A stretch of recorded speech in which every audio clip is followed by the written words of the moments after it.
केदारनाथ धाम एक ऐसा रहस्यमय मंदिर जो सहस्त्रवादियों से अपनी दिव्यता और शक्ति के लिए प्रसिद्ध है। क्या आपने कभी सोचा है कि इस मंदिर का निर्माण किसने किया?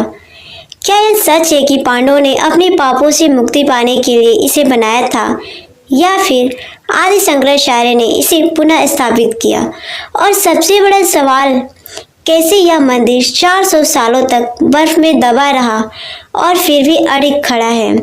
2013 की विनाशकारी आपदा भी इसे गिरा नहीं सकी। क्या इसके पीछे कोई दैवी शक्ति है? और क्या सच में भविष्य में केदारनाथ धाम लुप्त हो सकता है? इन सभी रहस्यों और चौंकाने वाले तथ्यों को जानने के लिए इस वीडियो को अंत तक जरूर देखें, क्योंकि यह सिर्फ एक मंदिर नहीं बल्कि इतिहास, भक्ति और अद्भुत चमत्कारों की अमर गाथा है। केदारनाथ धाम मंदिर किसने बनवाया था? सबसे पहला सवाल हम लोग के माइंड में यही आता है। केदारनाथ मंदिर भारत के उत्तराखंड राज्य के रुद्रप्रयाग जिले में स्थित एक प्रसिद्ध हिंदू मंदिर है।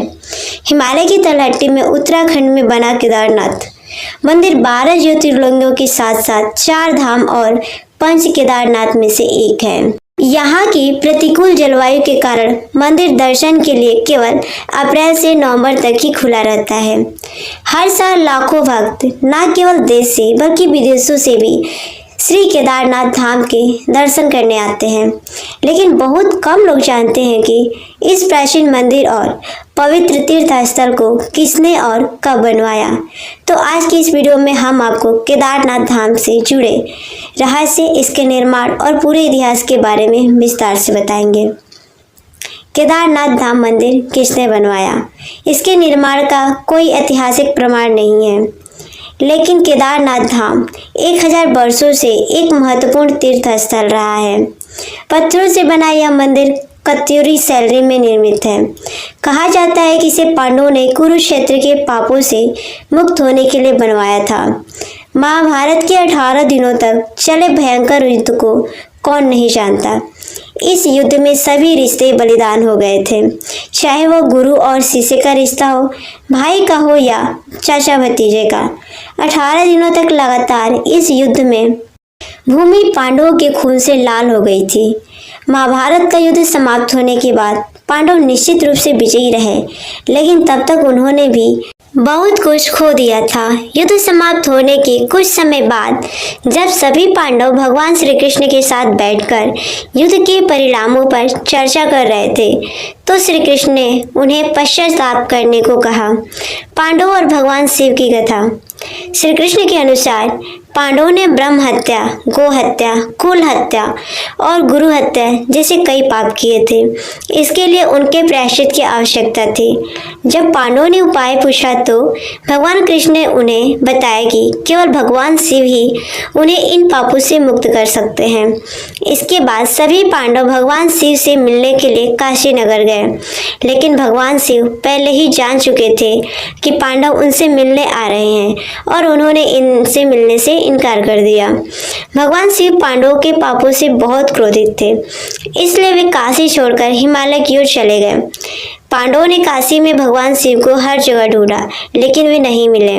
माता पार्वती ने पांडवों को बताया कि भगवान शिव बहुत ज्यादा क्रोधित हैं और वे हिमालय क्षेत्र की ओर चले गए हैं। इसके बाद पांडव हिमालय में भगवान शिव की खोज में गए। जब पांडव हिमालय पहुंचे तो भगवान शिव ने वृक्ष यानी कि बैल का रूप धारण कर लिया और जानवरों के झुंड में छिप गए।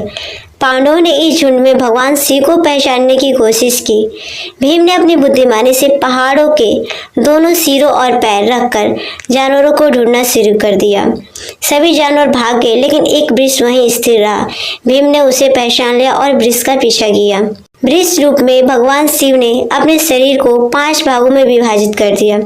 उनका पृष्ठभाग केदारनाथ में, चेहरा रुद्रनाथ में, भुजाएं तुंगनाथ में, नाभि मध्य महेश्वर में और जटा कल्पेश्वर में प्रकट हुई। इन 5 स्थानों को पंच केदार कहा जाता है। पांडवों ने इन स्थानों पर भगवान शिव के मंदिर स्थापित किए और अपने पापों से मुक्ति पाई। हालांकि समय के साथ पांडवों द्वारा बनाए गए मंदिर जीर्ण शीर्ण हो गए। आदि शंकराचार्य ने भारत भ्रमण के दौरान केदारनाथ मंदिर का पुनर्निर्माण करवाया। यह वही मंदिर है जिसे हम आज देखते हैं। अपने अंतिम दिनों में आदि शंकराचार्य ने केदारनाथ में ध्यान लगाया और यहीं समाधि ली।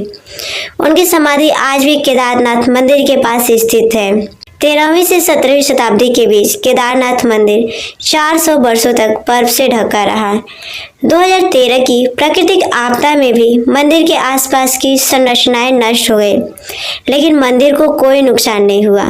आज केदारनाथ धाम लाखों भक्तों की आस्था का केंद्र बना हुआ है।